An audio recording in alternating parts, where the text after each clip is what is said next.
All right, welcome back here to the Gill Track and Field Connections podcast. So humbled to be your host, Mike Cunningham, National Business Development Manager here at the Gill Factory.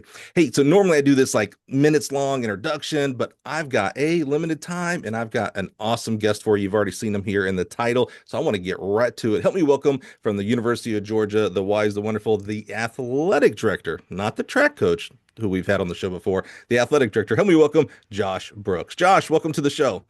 Thanks, Mike. Glad to be here. Absolutely. Boy, we're recording this in, I don't even know what date it is, the end of June. A lot is happening with the University of Georgia in athletics in general. Man, how are you doing? You're busy track, baseball, football, all is it 24/7? Man, you are a busy dude. Yeah, it's been a whirlwind, especially from NCAA's going from Oregon to Omaha and then back to Oregon to watch my son compete. I've been on the road uh, almost 2 straight weeks, so I'm glad to be back and settled back in Athens and catch my breath a little bit. But it's been a fun run. We women obviously won the championship. Men placed second, and then men's baseball finished top four. So whenever your last three teams competing can go one, two, and three, it's a pretty fun end of the year. So very grateful for those coaches and staff and those student athletes. Yeah, as the track guy, congratulations. Yeah, Carol Smith Gilbert, who's been on the show, and I've known for decades, yeah, decades at this point. Phenomenal. I mean, not only her, she's amazing and what an amazing leader. Your whole staff, from Kareem to Ryan, Yeah. they're amazing. They're just awesome people. I've really enjoyed, we just opened up your new facility this past year, which is it's hard to describe it. It is Yeah. unbelievable what you've It needs to, you built. need to see it, you need to experience it, and you need to be there for a meet. When 100%. when we built the facility, we had a lot of planning meetings, and we came at it from a lot of standpoints, from obviously the student athlete experience, the coach experience, but then I wanted to come in as the fan, as the parent, as the meet officials. I wanted the whole thing to flow and make sense. So we had a lot of input, we had a lot of good debate, and a lot of good thoughts about how to lay it out because obviously Oregon is a special, special place. Love it, love that facility, and that is the mecca. Like that's where I think the NCAA's belong. But we wanted to build a facility for this part of the country to be the best facility that was extremely functional and that parents and fans and athletes would just appreciate. So there's a lot of thought put into it. So really, like I said, it's something you need to the experience for a meet to see how it functions and flows. And we're very proud of how it came out. Yeah, I enjoyed working with Tanner, another great leader on your staff there. He was amazing to work with. I told Babbitt I love the shot put area, like the Yeah. uniqueness of it, kind of like a Coliseum look towards it. The back straightaway warm up hurdle Having area and seating sprints. for throws is a really cool experience too, to where Yes. I always felt like that was one of the things we came into it, and it worked out well with the land and topography we had to work with. But I always feel like the track facilities are always kind of just wedged in somewhere. It was like an afterthought, and this was a experience where we had a blank canvas, and I always felt like, as a father of a decathlete who have had to watch throws a lot, felt like throws were always an afterthought, and you had to kind of bring a folding chair, just kind of stand around. So developing seating for the throws was a big deal to us, and very proud.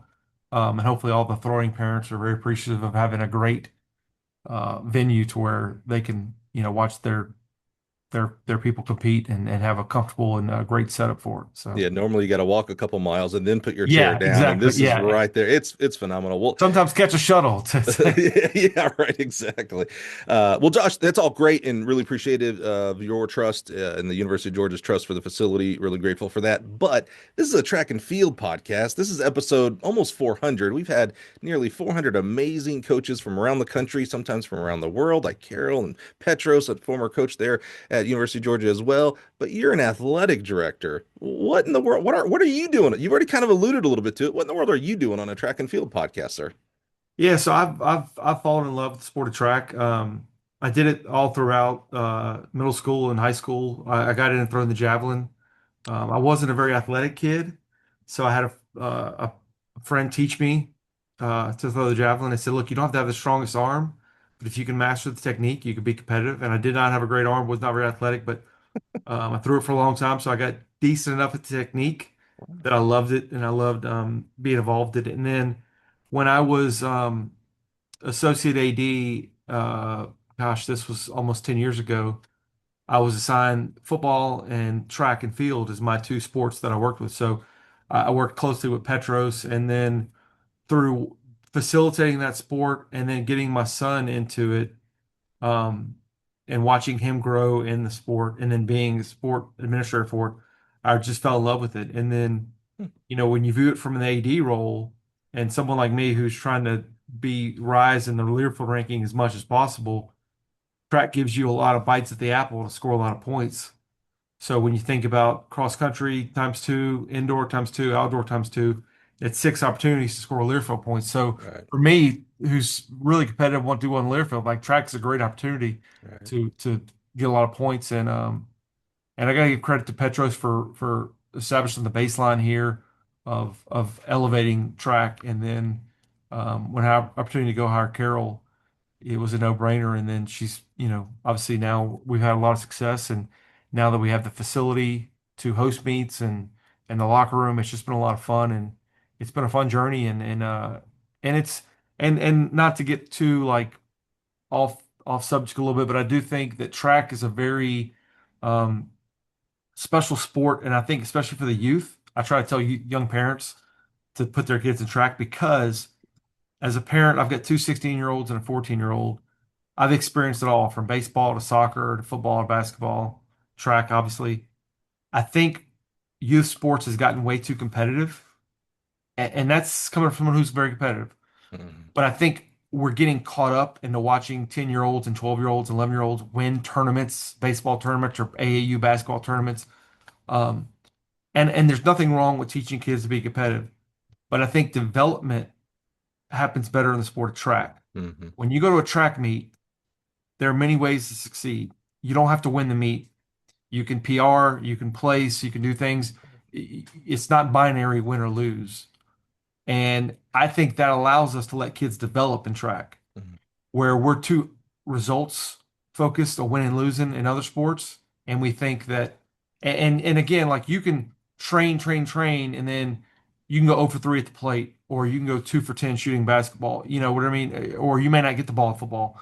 But in track, you can quantifiably mark your improvement and Mhm. see yourself getting better and see hard work pay off.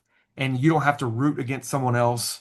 You can Right. just say, look, they had a PR day, I had a PR day. Like there's nothing wrong with that. And I think Mhm. that's the beautiful thing about track is that while we are competitive in the sport, that what the kids say real recognizes real. Like we're like if I PR and you PR and you beat me, like respect to you. You know what I Right. mean? I think that's a unique thing of track.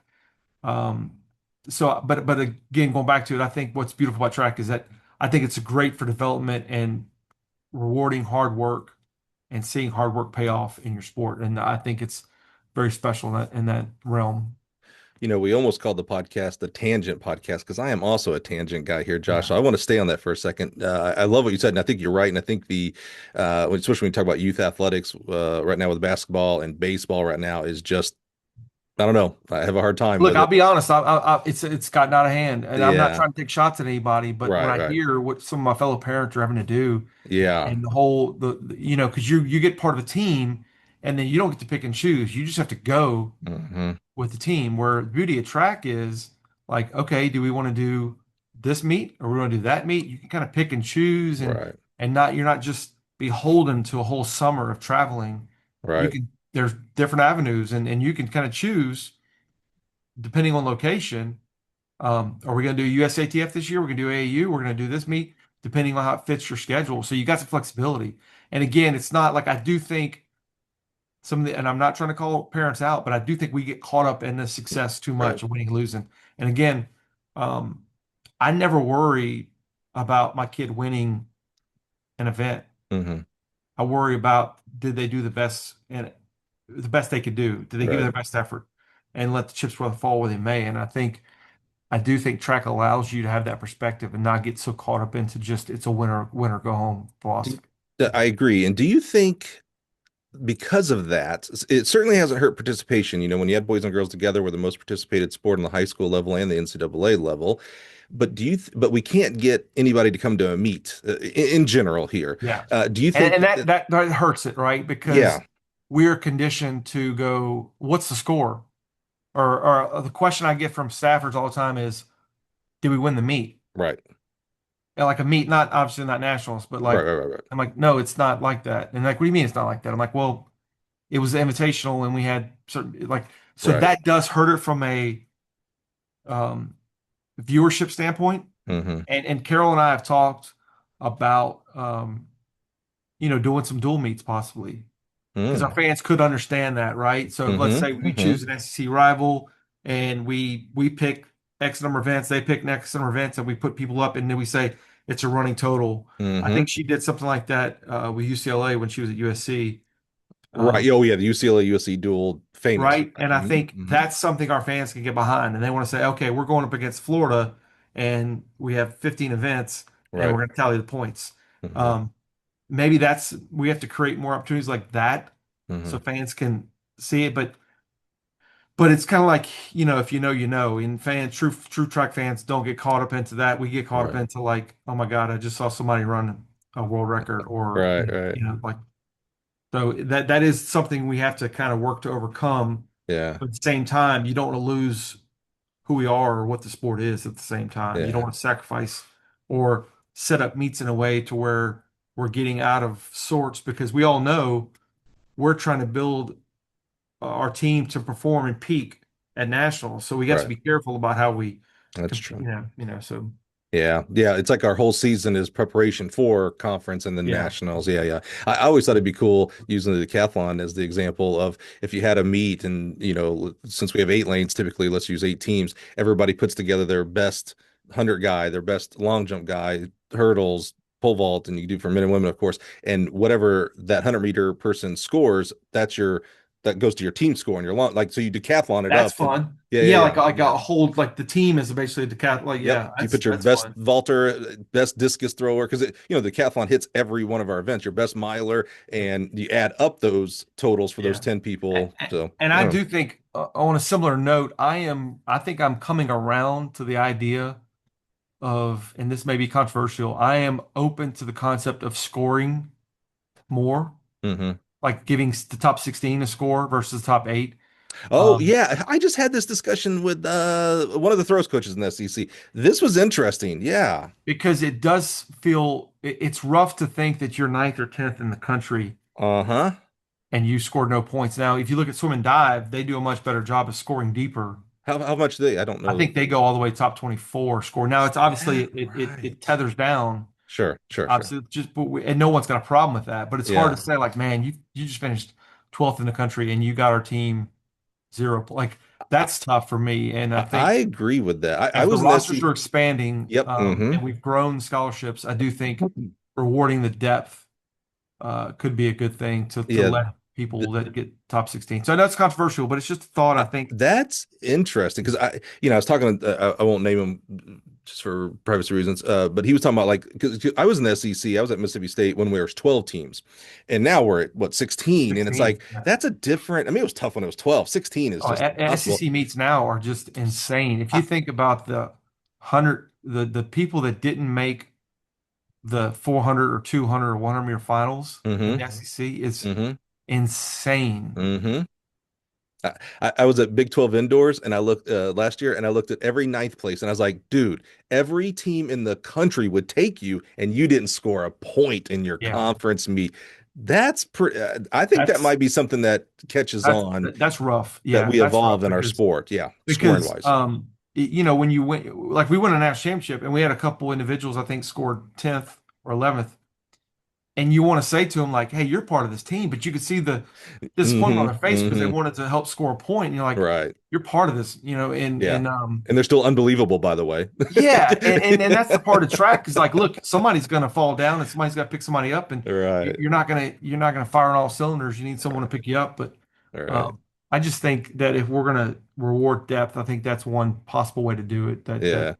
got some intrigue. I think that he brought that up. Now you bring that up. That is interesting. Hey, real quick before I go into other topics, you said you grew up through the javelin. Where did you grow up? We got about Yeah, 26 states now, but where did you grow up? South Louisiana. So Yeah, one yeah, of so our javelin. traditionals. Yeah, Yeah, so I grew up obviously was not anywhere near the throwing of Bro Greer, but yeah. Bro was a local hero in Louisiana at You've that worked on time. your accent a little bit then, because I would not Yeah, have told that you're from Louisiana. I've been gone long enough to where, but if you get me home, if you get me back home, I'll start saying certain words like bull and oil Yeah, and yeah. bull and start coming out. But yeah, I grew up in Alabama. My wife, who's from Chicago, says the same thing. I've gone to the Midwest type of language, but she's like, I can tell who's on the phone with you because you start going back to the draws and naturally, say, yeah. yeah. There's certain words that if I start saying, you'll know, like, oh, there's Yeah. Louisiana. Yeah, Well, that's cool. Yeah, great traditional state there for the javelin in Louisiana. That's awesome. All right, so Josh, we kind of started delving into this. You're the athletic director of the University of Georgia, and when I think as a sports fan of the University of Georgia, I'm thinking of your football program, Kirby Smart, and contracts are in the millions of dollars, and baseball, you're in the World Series, and basketball. I mean, these are just big global sports that are on the front page every single day. Where does and maybe you can explain if it's different for you because you have a heart and passion for track and field. Where does track and field for your mindset? Like, are you really? And again, it might be different because you're a track guy. I'm trying to think of like all athletic directors. The yeah. Alabama and Florida and Mississippi State. How much mind share does track and field set for you versus all these other things? I just named sports. We ain't even talking about NIL, NCAA, all the other things that you're involved with. How does track and field mindset for you, mind share for you? Yeah, I mean, look, it's big to me. I love the sport. Again, I mentioned now it's a big component of us and our success in Learfield. We've been fortunate enough to win three national championships the last 2 years, so um, it's a big part of what we do. And I think we wanted to go out and hire one of the best coaches in the country and support it and give her the support she needs. We've got some phenomenal assistants, so it takes a fair amount of bandwidth for me. I think the other thing about track and field is I think it provides opportunities for an education for the underrepresented population, and I think the number of student athletes that we can offer opportunities to um, from varying backgrounds because the events, it's like you've got different Hmm. subsets from all over the world, not just the country. But it's important to me, and look, I love them all. I like getting to be involved with sport. Like I spend a lot of time dealing with NIL and the business side of athletics, Hmm. right? Getting to see my athletes compete is the fun part. So anytime I can delve into that or spend time in that, Oh, interesting. it's what I love. It's being there, watching them compete, watching a team at that level compete. Watching that 4x4 race on Friday night with the men. That those are the moments.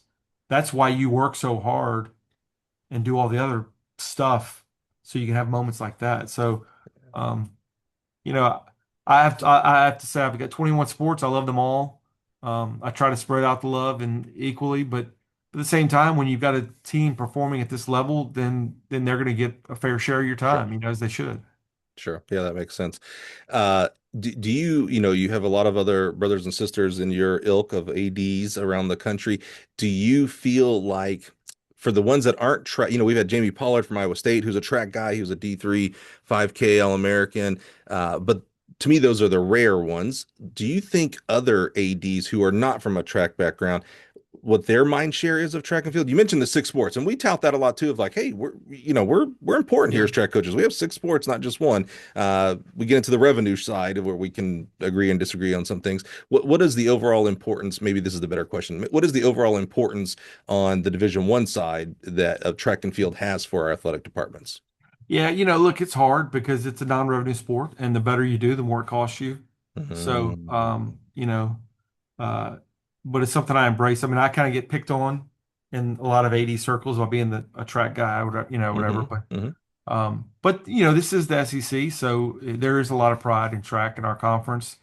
Um, Thankfully, there are some individuals who have a track background, like Chris Del Conte at Texas, who's That's a right. former track Yeah. athlete. Hmm. So there are a few that I love to talk to and kind of, you know, I like to be. I don't mind being. Again, I got 21 sports. I love them all, but I don't mind Hmm. being like dubbed the track guy because I want to be a part of the sport and like I want to help other institutions when there's a job opening. Yeah. Um, I want to help put in a good word for the right people because as much as I don't want my competitors to get better, I do care about the sport enough that I want the right people to get these jobs, Right.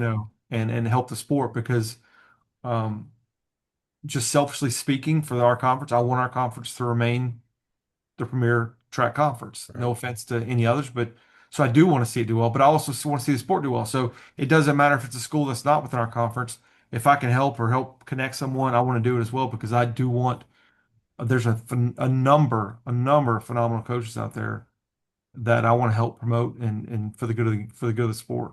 You know. I'm a self-professed SEC homer, man. I say we can win it all. If there was a Tiddlywinks championship, someone from the SEC is winning that bad boy. So I'm with you on that for sure. Uh, Things have changed since I originally talked to you about this subject, and I don't know what you can or cannot, and obviously you can go as far as you want. How has track and field changed in the NCAA landscape? And when I alluded to what has changed is here just recently, maybe yesterday, I can't remember. I've been traveling myself, so I don't know exactly what day it is. And I don't know if this means it actually is the rule now, but a committee or the NCAA passed the 5 year, Yeah. five eligibility years. How have you seen I'm gonna say track and field, but I guess this is really all of our sports. How have you seen the landscape change throughout your career, and then now with this latest development of the 5 year rule? Yeah, it's interesting because one of the things that we had to iron out, and I had to ask the question to the NCAA to make sure we clarified it was, what if you have an individual who's got now that this 5 year window, what if you had an individual that only had an indoor year left or an outdoor year left where they get both back, Mm, but they're treating it like two different sports. So if you burned off four indoor and you only burned three outdoor, you'll actually get five outdoor, but you won't get a fifth indoor because you've already kind of closed that window for that sport. got it. So that was Oh, interesting clarification. right. Yeah, the Um, window is what trumps it all. Yeah, yeah, yeah, yeah. but I Okay, think okay. the beauty of it, I think what it will help is not worrying about redshirting because it got really wonky Hmm. with redshirting in track sometimes, and trying to fight for, well, they got hurt after this. Like, just let's clear the deck. You got 5 years because, um, and thinking about development and now thinking about, like, I'm thinking about, I like the age base because as I've got a son who's an American coming up through the ranks and will be a freshman in a couple years. You don't want to see him competing against a 24-year-old, 25-year-old, Hmm. Hmm. sophomore. Hmm. So age based, I think is a good thing because I think there's been some people that come over that are freshmen at 23, 24 that we need to get a grip on that. Hmm. So I think that'll be good for the sport of track. And we'll know, I won't say the playing field's leveled, but at least we all know, like, okay, clock starts at 19 and you got 5 years, that's it. Hmm. So I think it's a simplification of the process a little bit. I mean, other than pregnancy, a mission trip, or military service are the only things that will pause that. Right. But I think it's going to clear the deck and there's going to be some adjustment period. But I think once it settles, I do think this will simplify things a lot in us to know um, you got 5 years, don't worry about redshirting anymore. Hmm. And you don't have to make tough decisions about we're going to hold this kid back or whatever. Their freshman year, let them go. Doesn't hurt anything. And now you don't have to worry about, because I was having the same thought about my son about, I'd recently, 6 months ago, had a conversation with him about when you go to college, it may be good for you to go ahead and intentionally redshirt to get bigger, stronger, faster, Right.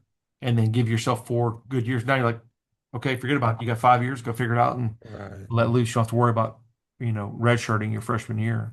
It's interesting, back in the day, you probably know this history.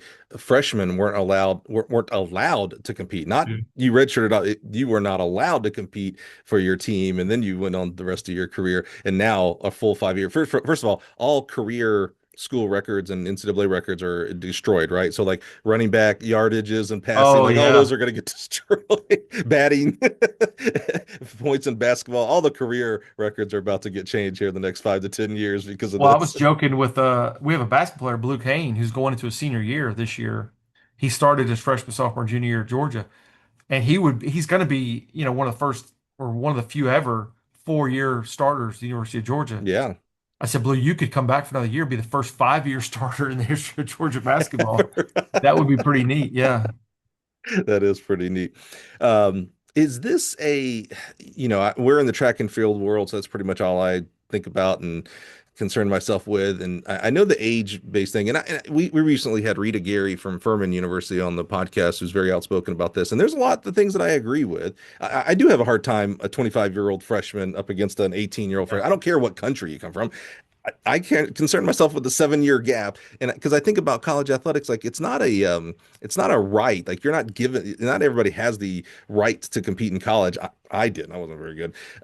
So it is a special time. This isn't the Yeah, and I remind pros. people it's a privilege to It's a compete. privilege. Yeah, It's not a right. yeah. It is a privilege to be a member of a team. Right. Yeah. And so I do have a concern about that. But is this a uniquely is it more track and field? Like is baseball worried about 25-year-old freshmen and Uh, football, or is this uh, really a track thing and maybe another sport that I can't even think of? you could see it hit some other sports. I just had a meeting this morning with my tennis coach.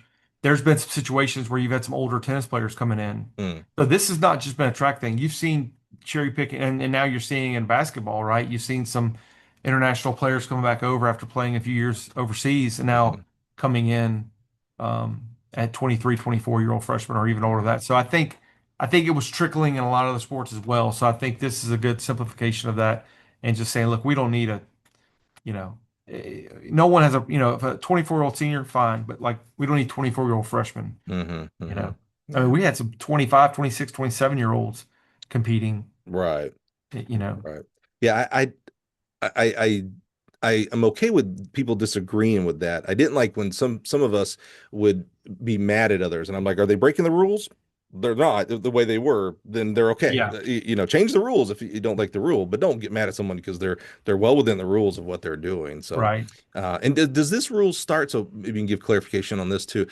Does this rule start like right now? Like Yeah, incoming so freshmen will start their freshman yeah, year. so basically everyone who is going to be on a fall roster 26, 27, 26, 27 academic year Mhm. will inherit this system.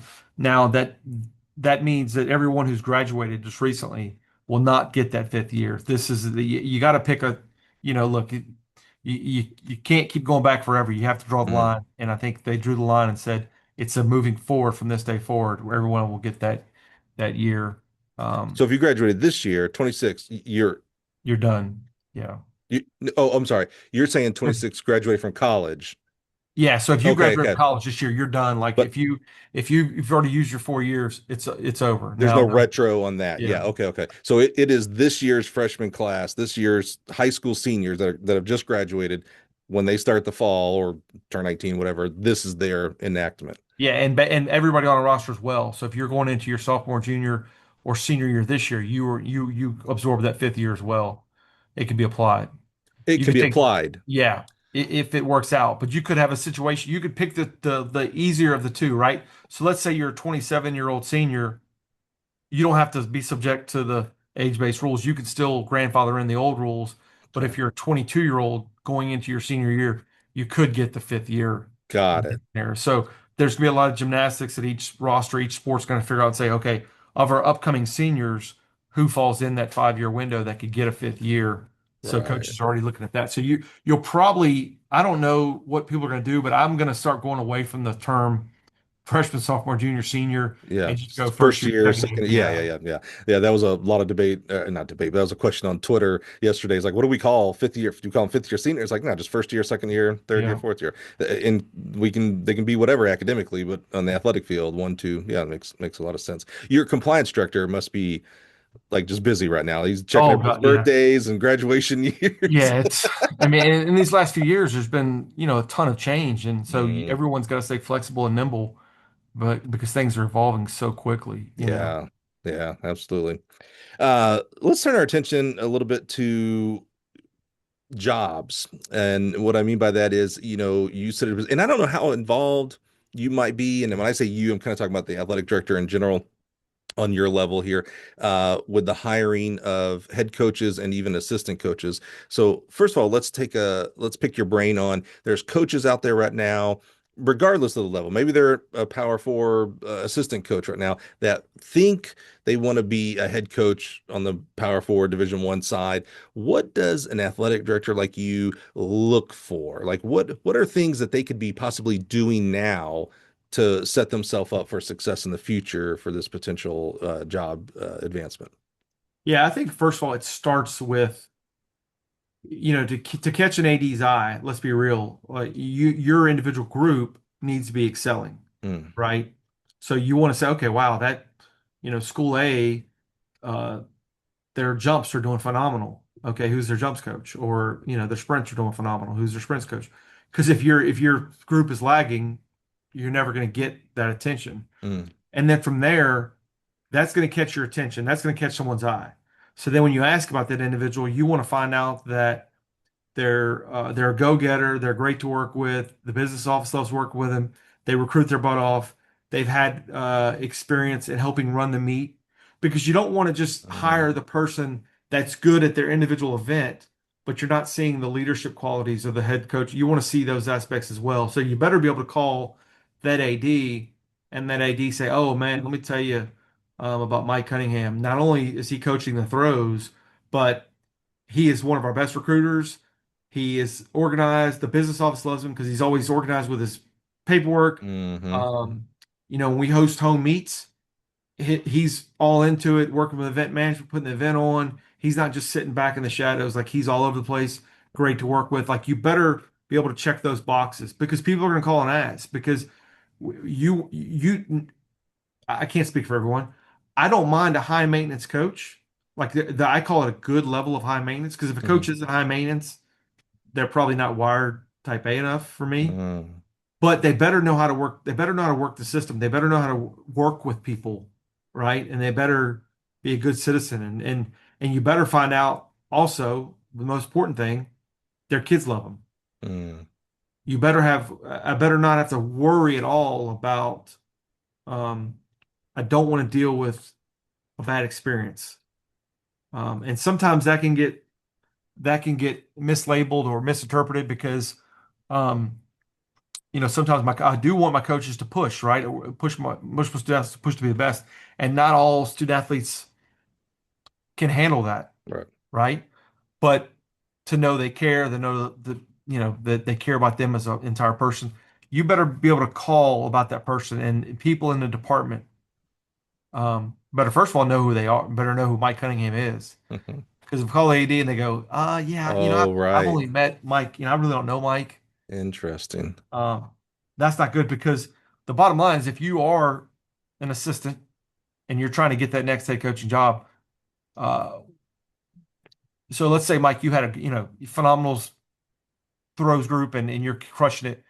When I call your AD about you, they better know, like they better know, I really don't know Mike. He just handles throws and that's it. Because Mm, that doesn't sound like someone I want to be a head coach. You better already be, and not right. that you're trying to usurp your head coach right now, but you better be on their hip and they're like, man, we would hate to lose Mike because he is the glue that's holding this place together. Yeah. Right. That's interesting. To almost maybe for like this, maybe not a great analogy here, but doing the job before you get the job. Yeah, and just knowing that you're not just waiting to be the head Mm-hmm. coach, that you're already Mm-hmm. like nipping at the heels a little bit and you're involved Mm-hmm. in many things. I mean, AD better know who you are. And you're not just like, oh, if I just coach my throws, like everything will work out. They'll know I'm a great coach. Yeah. And it's like, yeah, the And head and job is maybe that'll different than work just out coaching. sometimes, but like they're gonna call your AD or they want to know um because look, let's be honest. Let's be completely transparent and honest. Some ADs are gonna say to you, I want a low maintenance track coach. And Mm-hmm. and again, I said I'm good with high maintenance, but what I'm saying there is you better not be a problem starter. You better be able to fix problems. You better be able to handle things and know you Mm, can be a head coach. Because if I don't know that you can handle the day-to-day stuff, um, that's going to be a red flag for an AD. Because again, anyone can look at the metrics on paper and say, "Golly, Mike's got two shot throwers, a disc thrower, and a jab thrower. They're all play like anybody can see that." But they're going to go deeper. That'll get your foot in right. the door. Mm-hmm. But the next step is going to be you better check some of the other boxes. Yeah, you can open the door, but there better be something behind that door. Yeah, that Mhm. makes a lot of sense. I want to double click. It's kind of interesting how you said that about a high maintenance coach, and I like how you got to figure out a different way to describe it, right? Because high maintenance, you don't want that coach who's always causing troubles, and you're always high maintenance. But you're like, I don't want that low maintenance coach. You want a No, coach who's yeah. pushing, is what I kind of Yeah, hear. I don't mind. I don't mind. I call it good high maintenance, and Yeah, I good joke high about maintenance. Yeah, yeah, some of my best coaches are good high maintenance. yeah. Um, because and what I mean by that is I don't mind you pushing and pushing and pushing and asking for more, but at the same time, when I say no, like your feelings can't get hurt, Hmm. and like you turn into a sourpuss like about it. Like, okay, like you're gonna ask for 10 things. I may say yes to 9 of them. If I say no to the 10th thing, move on and get over it. Let's go. Right. But I mean, if you're not a little high maintenance, Yeah. I've had some really great people who were low maintenance. And it was like, man, that coach is low maintenance, but they're not winning. And we'd rather have a low maintenance coach that never wins or a high maintenance coach that wins at the end of the day. And and My and normally some of the type A personalities that are wired that way um, are going to be winners. I have not met mm, many true low maintenance coaches who are winners, to be honest with you.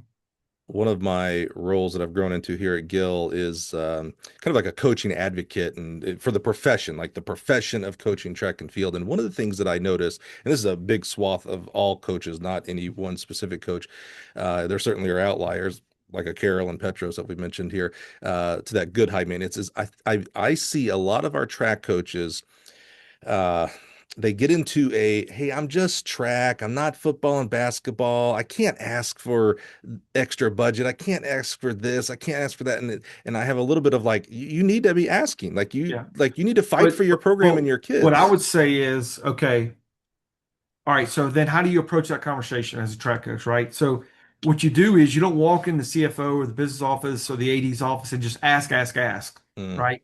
You come to them with a plan and you say, look, I need XYZ to be more successful. Um, I need an extra scholarship. I need another trainer. I need to bring the massage therapist to nationals. Whatever it is, it's going to cost A, B, and C, but here's where I'm willing to help out.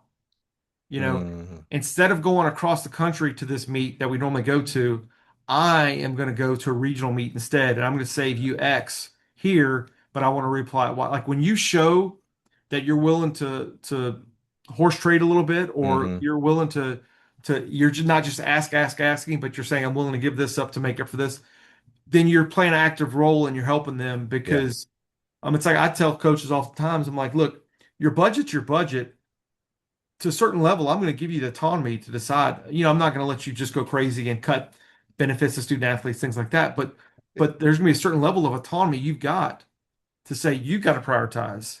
Hmm. You got to be the adult make decision. What's more important to you?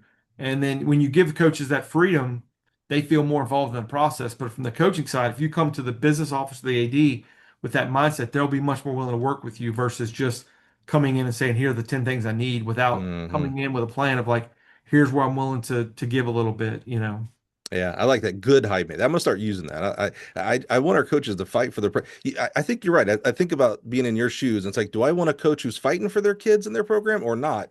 Well, yeah, and that means I'm gonna, as an Yeah. AD, that means I'm gonna have to deal with some things and say no and But give and but we're get. adults and that's what we get paid to do. I That's get paid to right. make tough decisions. That's right. And all I ask for is um being rational or reasonable when I say no. And let's Hmm. move on to the next Hmm. topic. We don't need to get our feelings hurt because everything is not a yes. Right. I've had a few meetings with coaches this week where they've end of the year come in and ask for this, and I say, well, I can't do that, and here's why. And you explain it to them and say, well, if I do this, you may think, well, let's just do this just for us, but that sets a precedent across Yeah. 21 sports. Right. Um, and Yeah, look, they've got to fight for one sport or track six. You've got to juggle 21. You got the tennis yeah. coach coming in right after that, the baseball Yeah, No doubt. And that's and a and good I've got to point. be I've got to show consistency and Right. how I operate. And I treat everyone fair, but I don't treat everyone the same. Look, Right. we've got programs that are succeeding at a high level. They're going to get more benefit. They're going to be rewarded. Those coaches will get rewarded. I reward success. But I don't ever, I tell coaches, don't ever apologize for advocating for your program. Mm, I like You that. got to. No one's gonna. But I just ask you to be reasonable don't freak out when I can't do everything, but keep fighting and but again, you need to be able to rank your priority. Everything can't be max Number one. 100. Yeah. Yeah. So if you got 10 things, you got to be able to rank them and tell me Right. this is the one the most important to me, and this is the one Yeah, that makes sense. Josh, last topic here as we start to wrap up today. I love that you were a track athlete. You've been through administration. I always encourage our coaches that have any kind of inkling towards going to administration to go into administration. I always talk about that there's a lot of important decisions about our sport happening in those meetings, and I'd love to have someone who knows and loves our sport to be in those meetings. Yeah. What advice, encouragement could you give coaches who thinking about going into administration? What would you say to a coach? It's like, I'm thinking about, I love coaching, I love the sport, but I love all sports, and I'd like to help out people. I'm thinking about administration. What advice would you give coaches with that thought? Okay. Yeah. So there's two thoughts I'm thinking. One, I'm gonna digress for 1 second. Hmm. I do think it's important. We are now in a time where sports have their individual oversight committees and they have more power than ever before to influence change on the NCAA level. Hmm. So if there's something about the sport you don't like or you want to see change, whether it's going to 16 scores at nationals, like now is the time to find out who from your conference is your rep on track oversight Hmm. and be passionate and speak and get in their ear and talk and learn about what's coming up, what can you push forward. And then I think that will help you if you want to look administrative. But I think you need to be seen as someone who's, again, you have a great relationship with business office compliance, that you turn in your paperwork on time, you're great to work with. But are you, how are you helping when you have a home meet? Hmm. Are you sitting back? Are you getting involved from an event management side, from a facility side? That's the individual that I'd say, man, look how they help out at that meet. Look how they do their paperwork with, like, that's someone I could see moving into administrative role, Hmm. not just someone who is a phenomenal throws coach. But I want to say, man, Right. compliance loves Mike. He's always great. He's great to work with. He has good questions. He always turns in his paperwork on time, business office as well. And we have a meet. He's the first one there to help our event management facilities to, Hmm. you know, we had a weather delay and he was the first one to kind of help us through that. And he helped us get out volunteers and all that stuff. And he's helped with officials. Like those are little things that catch administration's eyes, um, that I think are important. What about some of the fears I've heard from coaches going into administration is it's the same actually kind of fear when they think about trying to apply for one of our jobs here. It's like, oh, I can't be stuck behind a desk, blah, blah, blah. And at first I'm like, as a coach today, you're behind the desk if you really think about it more than you think. But they're also maybe concerned about, well, as an administrator, I get farther away from Yeah, whether it's my and specific sport or the athletes themselves. that's what sucks about administration. Mm, Um, Thankfully, when you get in a position where you're a sport facilitator, or you're an AD, you get to then get in, you get to go spend time with student athletes. But you have to actively, they don't come to you as much. You have to go seek it out more, hmm. right? So I've tried to be more intentional, and you feel like you're constantly failing at that because you're trying to juggle 21 sports, 500 athletes, Right. and you get a fresh batch of 150 new ones every year. So trying to remember names and faces and get to know people, you constantly feel like you're failing at that. So you Yeah. have to program it, and you have to, whether it's inviting the team over for dinner at the house or going to a practice or um, going down to the, wherever your kids are eating and just hanging out down there and being intentional about finding time, Hmm. because that's the thing that sucks is that you don't organically have built-in time with students anymore. Right. And for a lot of us, that's why we got into what we do, because they're fun. They keep us young. That it's you love watching someone grow up from a freshman that can barely figure out where to park to a senior that's got an internship lined up and they're going to take over the world.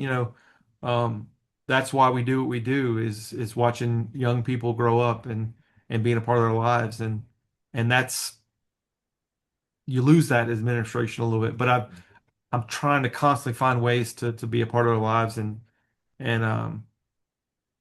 and thankfully track is one of those sports where you can find way to be there for. And what's cool about track is they don't organically have a lot of fans, you know. Hmm. So when Hmm. you can go up to them and say, "Hey man, I'm so proud of you for Mike, you threw, you know, Right, right, right. 70 meters today." Yeah. And they're like, "You know what a meter is?" Like, Yeah, yeah. Right. Yeah. Yeah, very low bar to, or right, right. what that distance means. Like Yeah. that means a lot to them, just to know that you're tracking and you care. Yeah. Well, here's the cool thing. You don't even know this, Josh. So, you have I know you know this. You have actually you have three, I just heard, amazing high jumpers coming into the program. You already have three amazing high jumpers, which is Yeah. unbelievable. Won the men's high jump national championship. Well, one of them, his dad is his coach and was on the podcast recently. Oh, really? And Yeah. so he told me about the recruiting process. And I kind of said, hey, actually, Josh is going to be on the show here soon. And I'm excited to talk to an AD, blah, blah, blah. And he goes, dude, he goes, let me tell you about Josh Brooks. He goes, throughout our recruiting process, during our visit, everything, he goes, we knew who Josh was and is. He came over, he was involved. And I was like, wait a minute, the AD of Georgia is involved in the recruitment of a high jumper. He goes, "Oh yeah, he was welcoming all of us, blah blah blah." And I was like, "Dude, that says a lot about you, Josh. Again, you're I can't imagine how busy you are. I can't imagine how any AD, whether you are 1,000 student D3 school to University of Georgia, how busy you are because every you Yeah. deal with But everything, I and stop everything for you, recruiting yeah, and you, because it's the one thing I can do to influence winning and losing more than anything else because they don't let me call plays. oh, Carol doesn't let me set the interesting. 4x4 lineup, although I want to, Yeah. but I can help recruit, right? So Yeah. I met with a track recruit for breakfast on Tuesday, and I'm meeting with a couple recruits on Friday. That's awesome. And so if I can make a 1% different visit, Yeah. 1% difference in it, I'm gonna do Yeah. that. Um and I think when I meet with a tennis recruiter, a swim recruiter, a track recruit, they don't normally get to meet with the AD at most Right. places. So if I Right. can give them a little time and I share my vision, my passion, um, if it makes a difference, I'm all for it. And if it doesn't, so be it. I'm a swing trying. Yeah. But it comes from a genuine place where I do love recruiting. I was a coach for a little while, so I have that Hmm. in me, and I feel like that again. That's the way I feel like I can have the biggest impact on the rosters by at least Yeah. giving me time to explain why sport A or sport B is important here, or why we Right. love the University of Georgia living in Athens.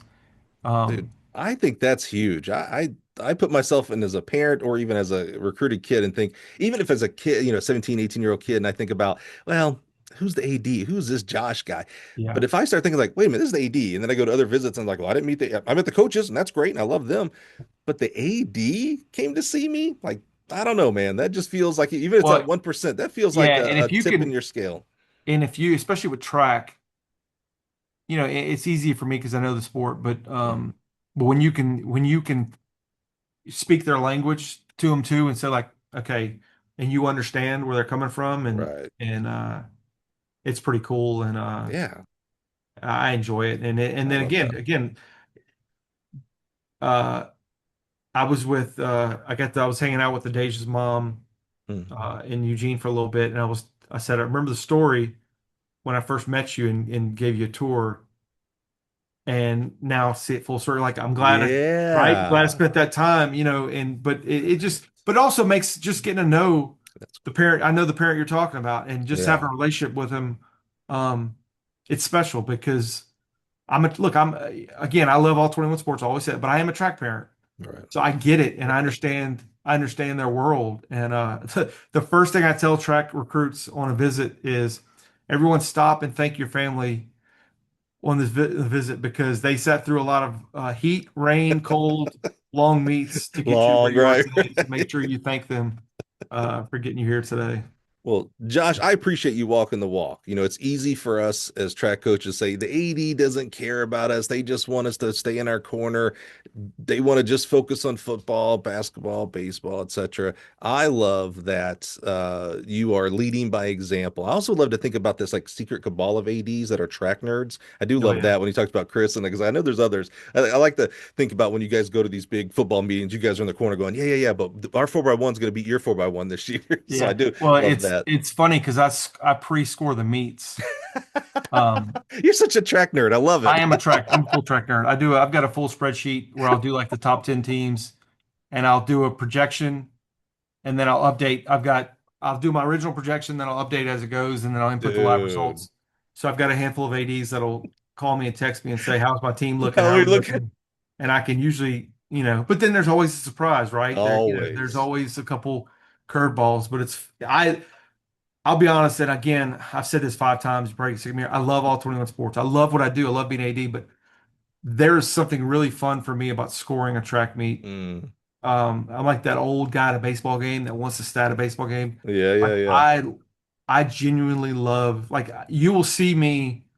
Usually my son's on my hip, but now he's getting older and he's hanging out with his buddies. But like you'll see me in the second deck at Eugene, sitting in the shade with my iPad updating scores. And I love it. It's just a lot of That's fun so to cool. track the meet and see where it's going and trying to see, okay. And I hate to say it, but you're rooting. All right, well, we're trying to win, so we don't have made this event, but our competitors got two people in this event. Right, So now I'm right. watching this race going, come on, Yeah. but it makes every event of the meet fun. And I I was telling my wife this. I seriously, and just shows you how big of a nerd I am. When I retire, I will definitely be in Eugene scoring the meet Oh as just a man. fan when it's Dude. all said and done. Well, I it just definitely makes your son's combined events that feeds your habit, right? Because the 100 you scored this, the Oh long, yeah, you're and just maybe right that's on where it it. kind of came from as well, of that nature, because multi-parents were built that way to where we learned Hmm. how to count points Right. and project and go, okay, well, so, and Yeah. I'm a math guy a little bit too, so like Mm. that aspect of it makes it really fun. And when you really start thinking about, and I'm gonna digress another second here, like I would tell our track coaches to start embracing the world of AI. Mm.